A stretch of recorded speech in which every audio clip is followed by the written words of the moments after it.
সারাদিন পরিশ্রম করে সন্ধ্যাবেলায় যখন যাবে তুমি হোস্টেলে চা খেতে, তখনই দেখে দেবে মানুষের কি স্বভাব। তোমার জীবনের দুঃখের গল্প যদি কাউকে শোনাতে চাও, তবে অবশ্যই তাকে এক কাপ অন্তত পক্ষে কপি তার মুখে তুলে দিতে হবে। এই তো আমাদের বাঙালির স্বভাব। মনে রেখো ভাই, এমনও পরিস্থিতি তোমারও আসবে, তুমিও তখন সেম পজিশনটা করতে হবে। কারোর জন্য মানবতা করতে হলে নিও না বেনিফিট, এমনও তো হতে পারে তোমার জীবনে হয়ে যেতে পারে এমনটাই ঠিক। টাকা ছাড়া বন্ধুত্বের সম্পর্ক কিরকম হবে বর্তমান পরিবেশ থেকে শিখতে পারি খুবই সহজে। আসল বন্ধুত্ব কাকে বলে, টাকা ছাড়া কিরকম মানবতার বন্ধু কয়জনই মিলে। দালালদের চক্করে পড়ে মানবতার মানুষগুলো আজ পারছে না মানব সেবা করতে, কারণ দালালদের হাতে সকল গরিবদের লিস্ট জমে আছে। দালাল কাকা যাকে চাইবে তাকেই সাহায্য করবে।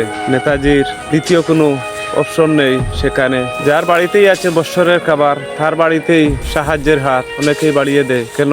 ওদের কি এতটাই খাবারের অভাব? যার নেই 3 বেলার খাবার, সেই মরে অনাহারে ঢুকে যায় দিনকাল। যেই দেশে ভালো মানুষের চরিত্র ধুলির কোনার মতো চুর ডাকাতের হাতে, সেখানে কি করে হবে ন্যায় নীতি প্রতিষ্ঠিত?